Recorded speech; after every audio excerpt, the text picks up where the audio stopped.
Não sei se alguns de vocês já devem ter lido o texto que eu escrevi sobre Bacurau, que foi publicado na minha coluna no 247.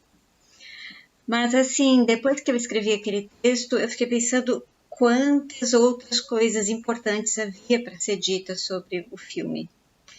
Eu sei que agora já tem muita gente que falou muita coisa sobre o filme, mas cada pessoa tem a sua contribuição especial. Bacurau inspira na gente um sentimento que é não poder calar. Não dá para a gente ficar calado, né? Então é o mínimo que a gente pode fazer.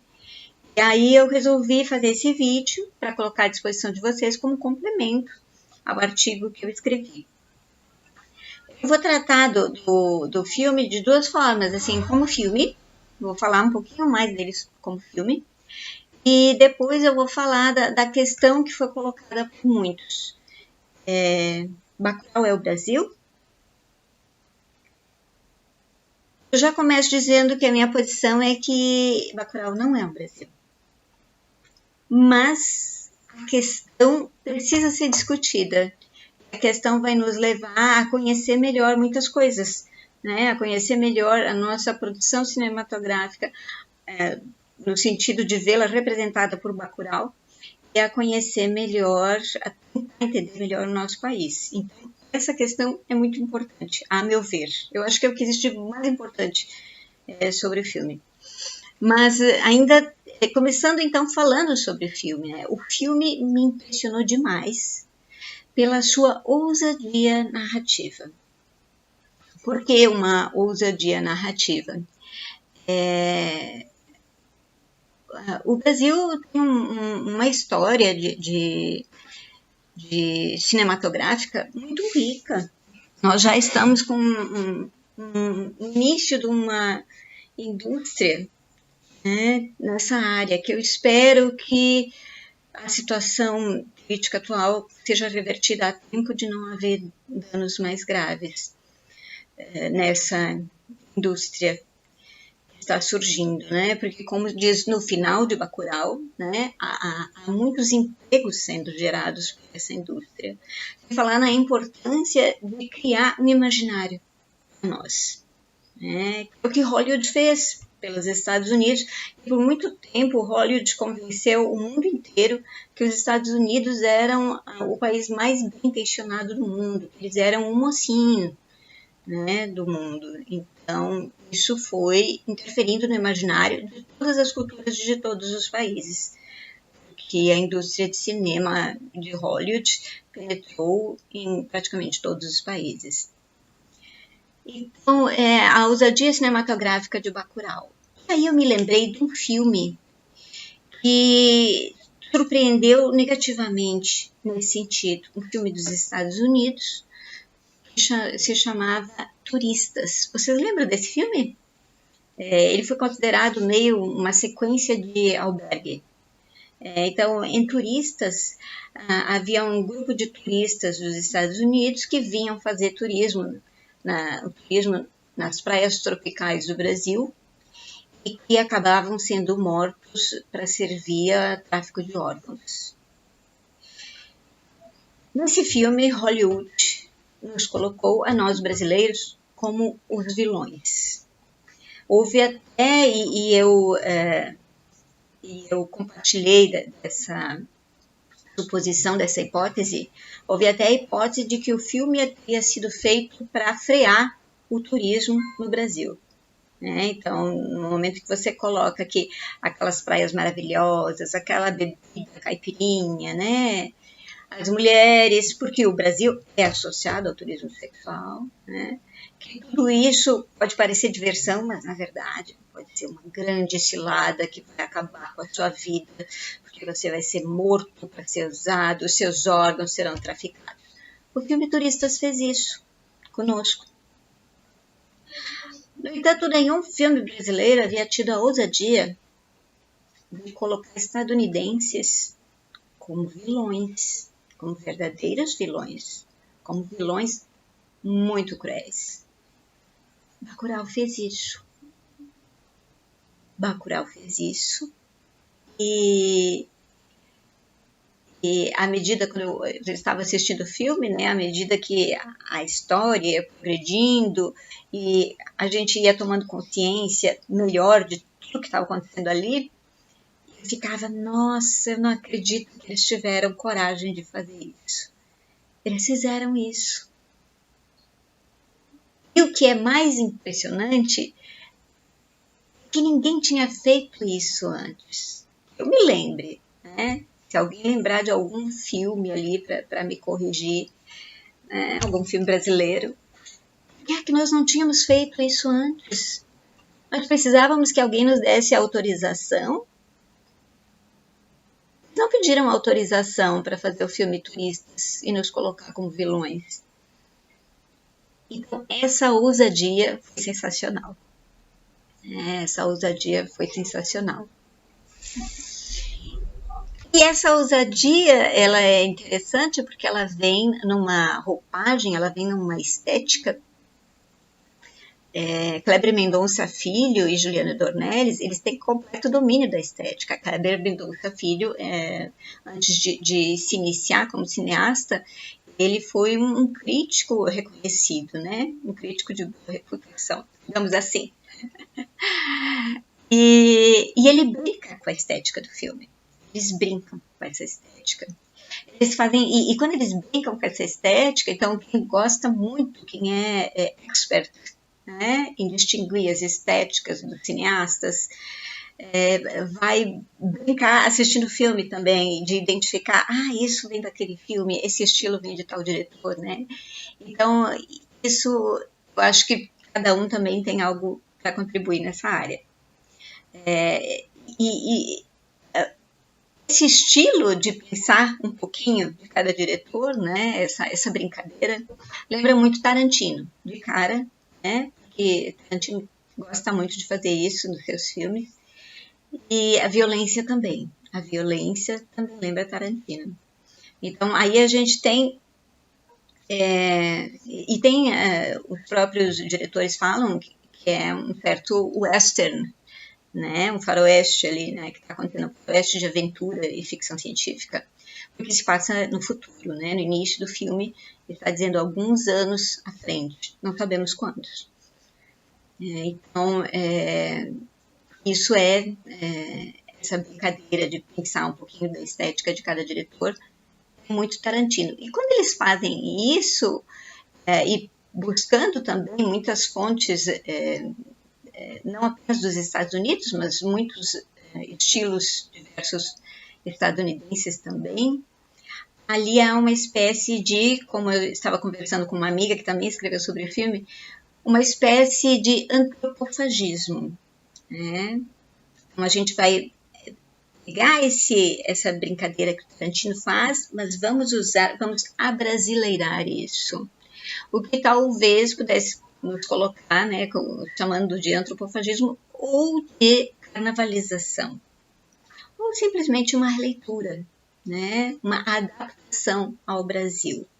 Então é um western futurista brasileiro. E aí a gente tem essa intenção e essa ousadia, é uma ousadia dupla, né? Porque está se adonando de estéticas para transformá-las em uma estética brasileira. Você tem que saber lidar com essas estéticas para fazer isso, né? E também a ousadia narrativa, de colocar esses personagens desta cultura específica como os grandes vilões do filme. E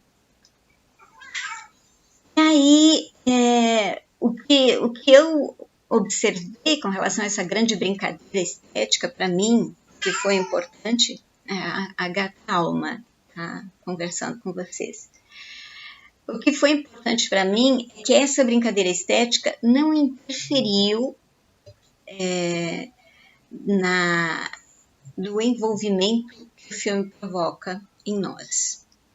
Porque às vezes a brincadeira com a estética é tão grande que ela acaba provocando um distanciamento do espectador. No caso, essa brincadeira com a estética acontece como fundo, mas não perturba o distanciamento do espectador, ou não distancia o espectador. E o filme acaba nos capturando através do sentimento de indignação. Indignação pela violência que aquele vilarejo está sofrendo e também a indignação pelas violências que nós sabemos que o nosso país está sofrendo a se submeter de forma desavergonhada aos interesses dos Estados Unidos, passando por cima dos interesses nacionais. Quais são os filmes ali que para mim vieram imediatamente, filmes e estilos, né? Bom, eu já falei de Tarantino, mas tem um outro filme que eu pelo menos não ouvi ninguém citar, Laranja Mecânica. Por que Laranja Mecânica? Eu já trabalhei com Laranja Mecânica em aula e Laranja Mecânica tem muita coisa interessante também, é um filme incrível. Ele também fala, também é uma história que envolve a violência, né? Considerado uma crítica à violência, mas por alguns considerado uma apologia à violência. Então, é um filme bem complexo. E Laranja Mecânica é um filme que se passa no futuro, mas que não se sabe quando é esse futuro também.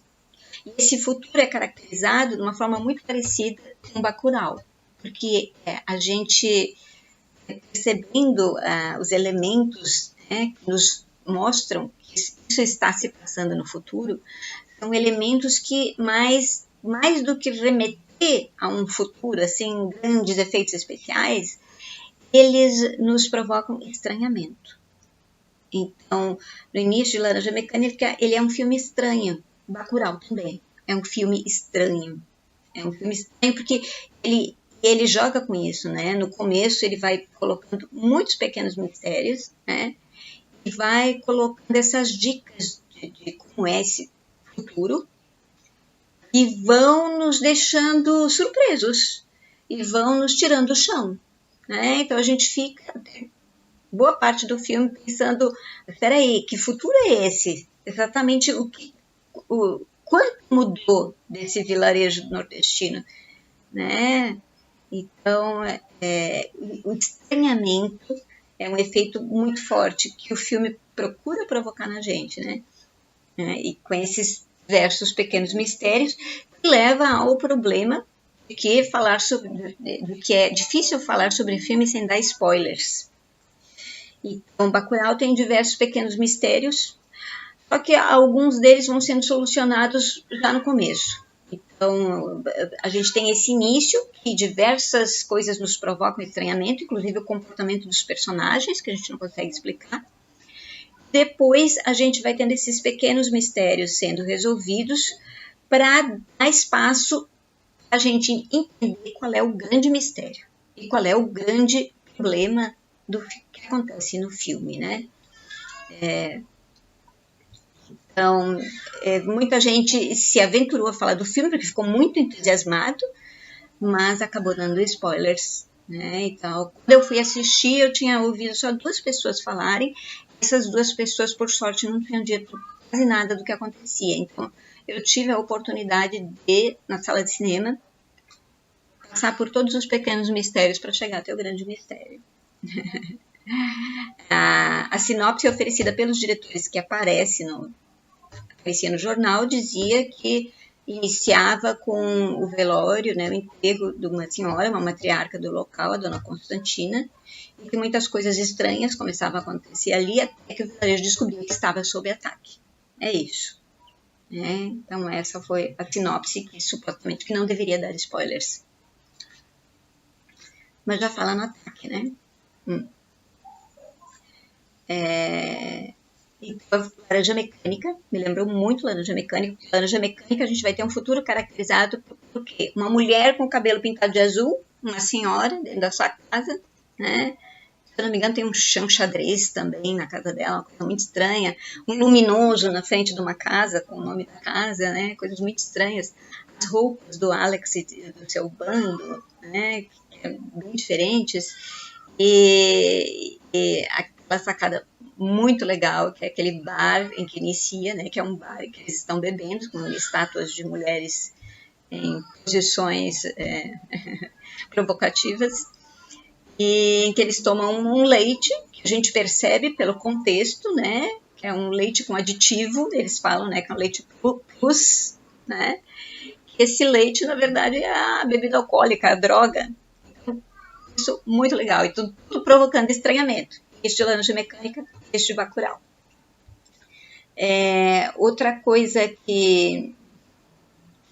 Outro filme que me lembrou foi Matrix.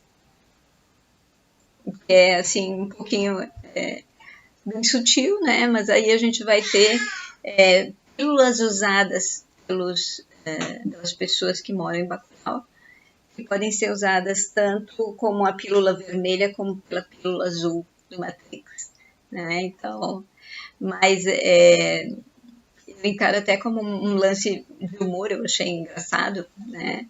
Quando um dos personagens fala do efeito que aquela suposta pílula provoca, porque se você está trabalhando com cinema, melhor é você mostrar em imagem o efeito, do que o personagem falar, ah, sim, isso realmente nos fez ficar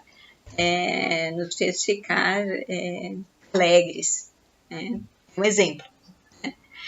Então é melhor você ver as pessoas ficando alegres, aí você mesmo vai deduzir, aquela pílulazinha que tomaram foi para ficar alegres. Só que no filme que a gente vê, né, acontecer com as pessoas do vilarejo, é uma reação natural de resistência à violência. Não precisava nenhuma pílula para aquilo, desculpa. Então eu achei que foi uma piada, sabe? Foi um negócio engraçado aquilo. Vocês vão ver, né, o que é que acontece.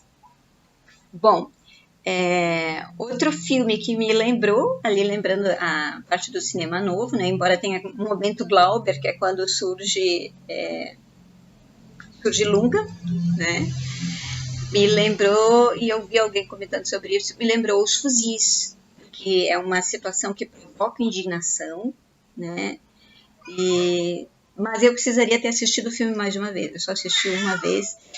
Então, como essa parte de me capturar pela indignação acabou agindo rápido sobre mim, o meu lado crítico, que estaria identificando as diferentes estéticas, ficou um pouquinho embotado nesse momento, né?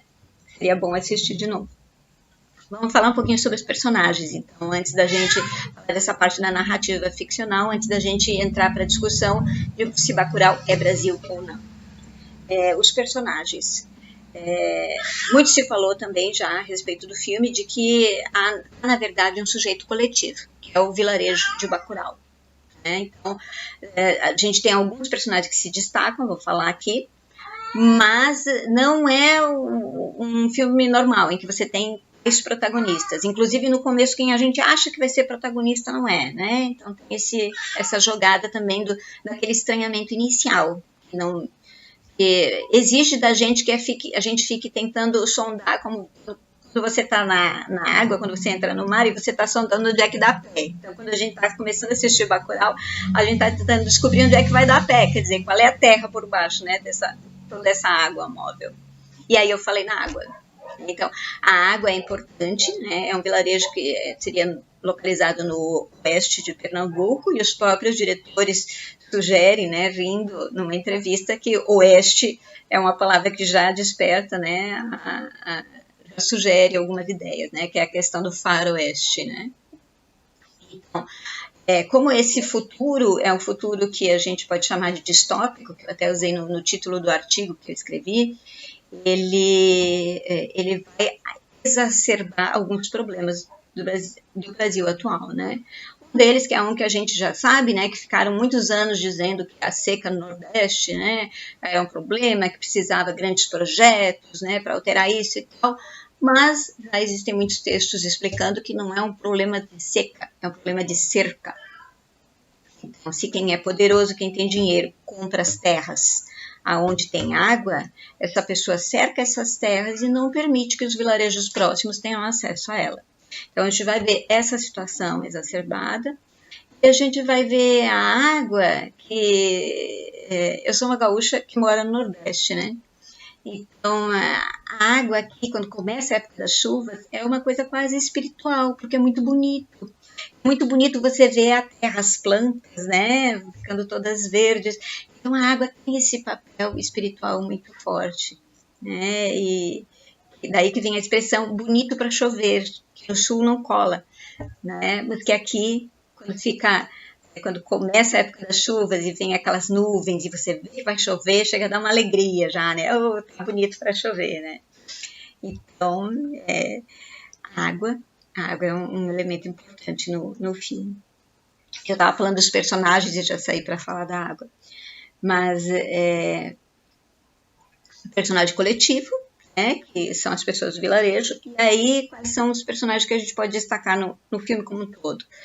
A doutora Domingas, que é interpretada pela Sônia Braga, em um personagem que provavelmente foi escrito para ela. Eu não ouvi os diretores em nenhuma das entrevistas que eu acompanhei aqui falando isso, mas provavelmente a personagem foi escrita para ela.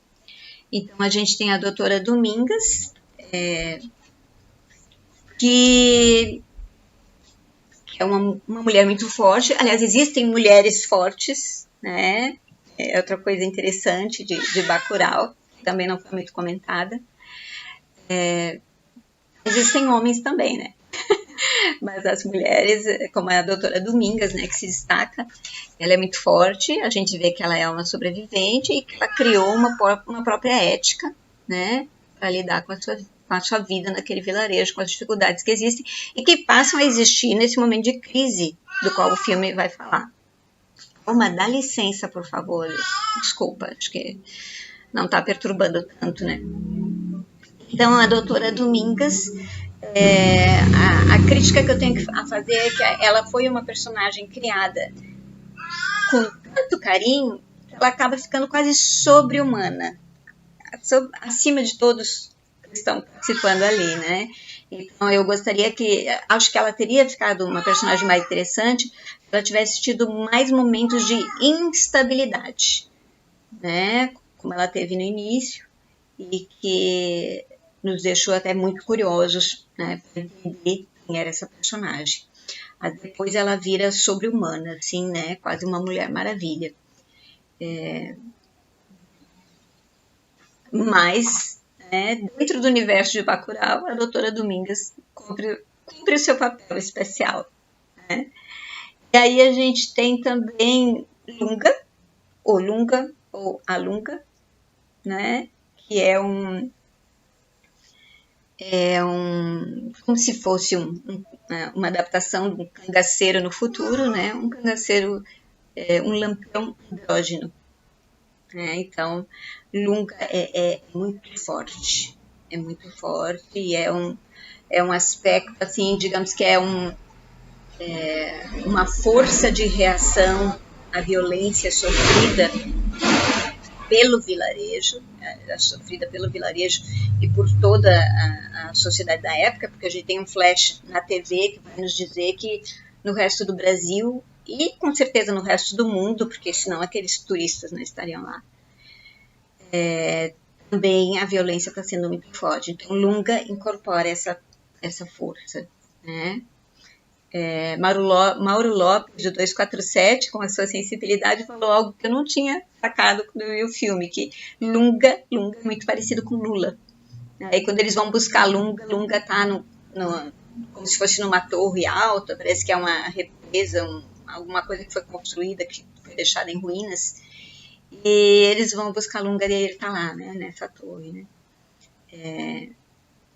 O Lunga também me lembra um outro personagem criado numa música de Chico Buarque, que é a Geni, né? Ele vai ter um papel importante nessa resistência do povoado, interpretado por Silvério Pereira, de forma incrível. Olha, o Silvério tá se matar. Realmente incrível, merece todos os elogios possíveis, né? E aí tem o Michael, que é o principal vilão, que é o que acaba sendo um pouco mais aprofundado, né? Porque a gente tem esse grupo de pessoas que chega ali e estão tudo estereotipados, né? E aí a gente vai ter o Michael como o mais intrigante, que a gente fica sem descobrir exatamente quais são as intenções dele, né? Porque ele age da forma que age. Embora talvez ele seja uma espécie de Lunga mais civilizado, né? Eu acho que dá para jogar mais civilizado, vocês vão ver por quê, né? Bom, mas é isso. Então, seriam os 3 personagens que a gente pode destacar. Em todos os filmes existem objetos importantes que vão nos dar muitas dicas, né, sobre o que está acontecendo, né, sobre aquele universo, principalmente quando se cria esse futuro através do estranhamento. Então, são os objetos que vão nos provocar estranhamento. Como um ônibus, né, que não serve mais como um ônibus, mas serve como estufa de plantas. Então, isso tudo vai nos contando, né? A gente está nesse futuro também com muitas telas, né? Então, muitas telas transmitindo imagens em diversos ambientes diferentes, né? Como o velório da Dona Constantina. É muito interessante aquele velório, que já nos dá o início desse futuro, né? Nos dá uma dica de como vai ser esse futuro do filme retrata, né? Então tem essas telas, tem as armas, vão ser tipos diferentes de armas que vão ser usados, né? E eu vou falar só isso. E um outro objeto que eu achei muito interessante e que eu vou colocar para vocês, mas eu não vou colocar a minha interpretação, porque o que existe mais interessante quando você tem algum filme que trabalha com elementos que jogam uma simbologia, né, é que ele pode ser interpretado de diversas formas. Eu vou só descrever para vocês qual é esse objeto e vou dizer o que me chamou atenção nele. É uma mala vermelha. Né? Então, é a única mala que aparece no filme. É uma mala novinha, muito bonita, que chama atenção e que aparece, ela meio que desfila pelo vilarejo, a tal da mala, e que é tratada com reverência pelas pessoas, até, né? Então, o que essa mala contém pode ser uma forma de tentar curar as pessoas, né? E de impedir que elas, de ajudá-las a lidar com as doenças das quais estão passando, né? Se a gente considerar a violência, né, e a falta de consciência como uma doença. E aí, por que essa mala é vermelha? Né? Então, nos filmes a gente nunca tem nenhum objeto colocado ao acaso, porque esse roteiro foi escrito, às vezes, durante anos, né? Durante meses, durante anos, ele teve mais de um tratamento. Por que a mala é vermelha? O vermelho é uma cor que está simbolicamente muito forte no Brasil hoje em dia. Até bem pouco tempo a gente não podia sair na rua com camisetas vermelhas, mas agora isso está melhorando um pouco. Então eu coloco para vocês a minha ideia de que essa mala ela tem um papel simbólico no filme. Por quê? Porque Kleber Mendonça Filho trabalha com isso nos seus filmes. Em O Som ao Redor, houve, por exemplo, um banho de sangue. Essa é uma expressão, é uma metáfora usada por escrito, mas que Kleber Mendonça Filho transformou numa imagem. Então, para mim, essa mala ela tem uma interpretação a ser dada a ela também. Bom, eu já falei da questão da água, já falei da questão da violência, né? É um futuro que pode ser muito possível se a gente não frear o ódio, a violência, a cultura das armas, a gente vai chegar num momento em que a vida humana não vai mais ter valor. E aí isso está acontecendo naquele futuro ali de forma muito forte. E a gente vai perceber isso. A política no filme, ela é maltratada, né? A gente tem uma concepção de que a saída não vai ser pela política, porque o único político que aparece é o prefeito da cidade, e ele é um representante dos políticos canalhas e manipuladores, e muito mais do que isso, né? Então, é o único político que aparece, e ele é o representante da classe política no filme. A nudez aparece em mais de um momento, né? E, na verdade, o que eu percebi foi que os diretores lidaram com a nudez de uma forma natural, o que tem muito a ver com o nosso cinema, né? Então, a gente tem a nudez aparecendo no filme como uma forma de vender o sexo, né, o sexo como produto. A gente tem a nudez aparecendo como um momento natural de uma noite, depois de uma noite de um casal dormindo junto, né? E a gente tem a nudez, que é o momento mais legal. A nudez como uma forma uma forma aparentemente inocente e indefesa de ser, mas que se revela muito diferente disso. Então, é legal ver esses diferentes momentos em que a nudez aparece e como ela serve a diferentes objetivos. E a questão da divisão do Brasil, né, que é colocado ali, né, existem alguns personagens que são do Sudeste, né, se fala que eles são do Sul, né, eles mesmos acho que se caracterizam como sendo do Sul, quando eles estão... Então, esse é um diálogo muito interessante que acontece entre eles e os agentes, os principais agentes da violência, né? E eu, como sulista, eu sou do Rio Grande do Sul, né? Como sulista que mora no Nordeste há mais de 10 anos, eu fiquei um pouco chateada com essa forma de estereotipar os sulistas, né? Porque, às vezes, quando a gente fala do problema político que está acontecendo no Brasil, coloca uma ideia de que no Sul todos estão alinhados ao preconceito, à intolerância, ao ódio. E que no Nordeste todo mundo sabe qual é o caminho do amor, da paz e do Lula livre. Né? Então eu posso dizer que não dá para estereotipar, não dá para generalizar. Né? E eu acho que podia ter sido tomado um pouquinho mais de cuidado com isso no filme. Bom, e aí, agora eu vou tratar da questão. Bacurau é o Brasil ou não é? Então, algumas pessoas saíram do filme assim, né, entusiasmadíssimas. É isso aí, Bacurau é o Brasil vai reagir. Aí é que eu quero colocar os meus senões sobre isso, né? Por que é que Bacurau não é o Brasil? Em primeiro lugar, o vilarejo de Bacurau reage porque eles sofrem uma violência direta, explícita e máxima. Então,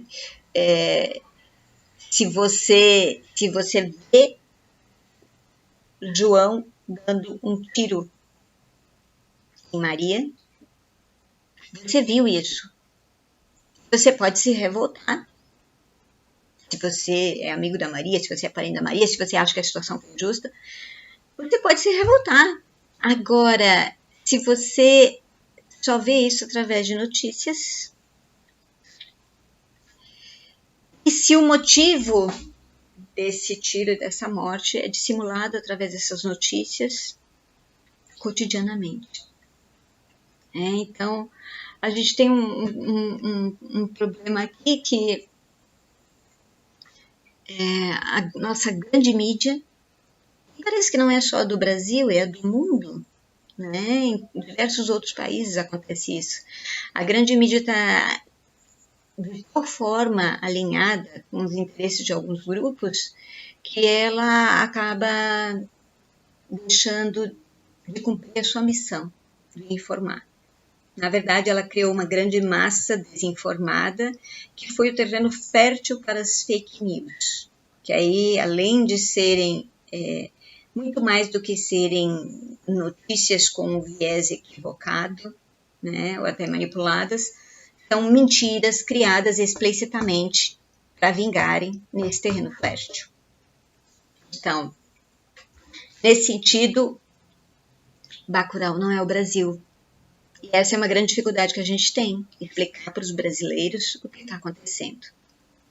Né? Porque as pessoas se acostumaram a pensar que o que elas veem nos jornais, na TV, o que elas leem no jornal é o que está acontecendo. E aí eu diria que as faculdades de comunicação, de jornalismo, têm um grande papel a exercer, que não exerceram ainda, que é de criar a consciência crítica das pessoas com relação às notícias. Bom, e a grande diferença, botando numa metáfora, é a questão de o sapo. Se você jogar água quente no sapo, ele vai pular e vai saber que aquilo é uma agressão. Agora, se você aquela metáfora, né? Se você vai cozinhando o sapo devagarzinho, ele talvez nem vá notar que está sendo morto, né? Então, essa é uma diferença. E por que Bacurau não é o Brasil também? Não há distinção entre os moradores, nem de papel social, nem de classes. A prostituta está do lado do professor, né? Então, e os dois estão interagindo de igual para igual naquela comunidade. Cada um tem a sua função e todos se respeitam entre si. Isso não acontece no Brasil, né? O Brasil é muito grande, existem classes sociais diferentes, existe preconceito, existe intolerância que foram adubados, né, nesse momento de muito ódio e intolerância. Existe inclusive a divisão entre regiões, né, que o filme ajuda a piorar. Bom, uma diferença que é ligada a essa anterior que eu coloquei é que os moradores do local têm alta consciência das manipulações a que eles estão sendo submetidos. Inclusive, tem uma vigia na estrada que leva até o povoado que comunica quem é que está chegando. É quase uma estrutura de guerra já. Então, esse mundo futurista é um mundo em que você precisa desconfiar de todas as pessoas que se aproximam. E o vilarejo já está preparado para isso. Então, no Brasil, a maioria das pessoas não sabe, não tem a mínima consciência do que está acontecendo.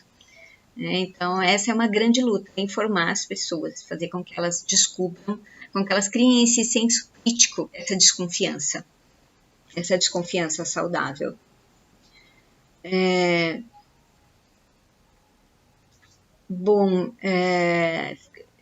Também Bacurau, não haver essa distinção entre as pessoas, a gente tem no vilarejo um grande senso de comunidade, que a gente percebe já ali no começo, no velório da Dona Constantina, em que as pessoas estão unidas naquela dor.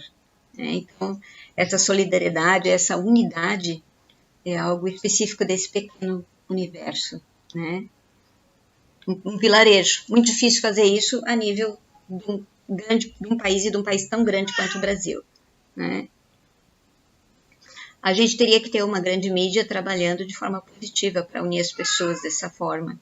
É o que a nossa imprensa deveria ter feito para nos transformar em uma nação com condições de sobreviver nesse mundo de tantos interesses escusos na geopolítica, né? Então,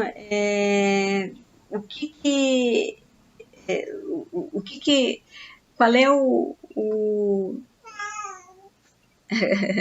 qual é o modelo da realidade que Bacurau me lembrou? Canudos. Alguém também já falou sobre isso, né?